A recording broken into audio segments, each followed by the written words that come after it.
তানজিনা রহমান দীর্ঘদিন হ্যান্ডবল খেলেছেন জাতীয় দলের হয়ে। 5 বছর আগে অবসর নিল চট্টগ্রামে নিজে একটি একাডেমি করেছেন হ্যান্ডবল খেলার। কোচিং এর পাশাপাশি এবার তিনি এসেছেন রেফারিং কোর্স করতে। সারা দেশে শিক্ষা প্রতিষ্ঠানগুলোতে চর্চা থাকলেও ফুটবল ক্রিকেটের মতো অবস্থান তৈরি করতে পারেনি হ্যান্ডবল। আন্তর্জাতিক সাফল্য নেই খুব একটা, তারপরও যারা হ্যান্ডবলের সঙ্গে জড়িত ছিলেন তারা ঝুঁকছেন এই খেলার রেফারিং কোর্সের দিকে।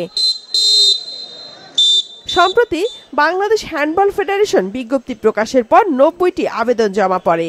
সেখান থেকে 80 জনকে বাছাই করে 2 ভাগে সি লাইসেন্স কোর্স শুরু করেছে ফেডারেশন।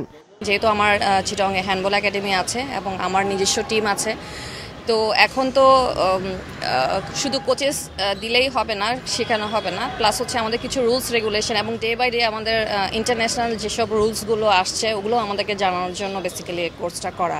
ম্যাচ চলাকালীন সময়ে আমরা সবসময় রেফারিদেরকে দোষারোপ করি, হয়তো আমরা অনেক রুলস জানি না, যে কারণে তা আমি সেই হিসেবে আর কি চাচ্ছি যে যদি রেফারি কোর্সটা করি তাহলে হয়তো বা ভালো ধারণা থাকবে রেফারির প্রতি। টুর্নামেন্ট এনভায়রনমেন্ট চেঞ্জ হয়েছে, তাহলে রেফারিংও মান দিন দিন বাড়ছে। আমরা আশা করি যে বাংলাদেশের ন্যাশনাল লেভেল থেকে ইন্টারন্যাশনাল লেভেলেও বাংলাদেশ থেকে রেফারি বাইরে পার্টিসিপেট করতে পারবে। এখন কিন্তু ইন্টারন্যাশনালি এইচএফ বলেন, আইএইচএফ ইন্টারন্যাশনাল হ্যান্ডবল ফেডারেশন বলেন, সব দিকে কিন্তু রেফারিজের মানটা দিন দিন অনেক বাড়তেছে। তো সেক্ষেত্রে আমি মনে করি বাংলাদেশ থেকে যদি এরকম সুযোগ আসে আমরা অবশ্যই সেখানে পেশাদারি হিসেবে কাজ করতে পারবো। 250-টিরও বেশি ডিজাইন অপশন নিয়ে ওয়ালটন স্মার্ট ফ্রিজ, বোঝে আপনার প্রয়োজন। এর আগে দক্ষিণ এশিয়া পর্যায়ে বাংলাদেশ থেকে রেফারি পাঠানো হলো, এশিয়ান পর্যায়ে যেতে পারেনি কেউ। আন্তর্জাতিক হ্যান্ডবল ফেডারেশনের রেফারিং পরীক্ষায় পাশ করলেই কেবল মিলবে বড় আসরে রেফারিং এর সুযোগ। ফেডারেশনের কোর্সে যারা অংশ নিচ্ছেন তাদের মধ্য থেকে অন্তত 4 জনকে উচ্চতর প্রশিক্ষণে পাঠাতে পারবে বলে আশাবাদী ফেডারেশন। হ্যান্ডবল সম্পর্কে জানে এই ধরনের মানুষ হ্যান্ডবল রেফারিং করতে গেলে খুব ভালো।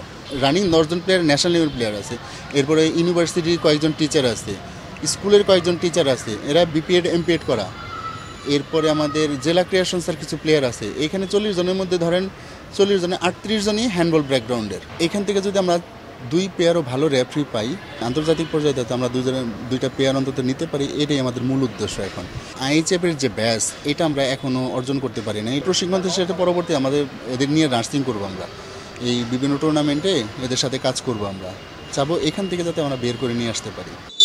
বাংলাদেশে হ্যান্ডবলের চর্চা অল্প বিস্তর হলেও প্রশিক্ষণের সুব্যবস্থা নেই, তাই খেলোয়াড়দের দিকে নজর না দিয়ে রেফারি তৈরি করে কতটা লাভবান হবে ফেডারেশন, সেই প্রশ্ন থেকেই যায়।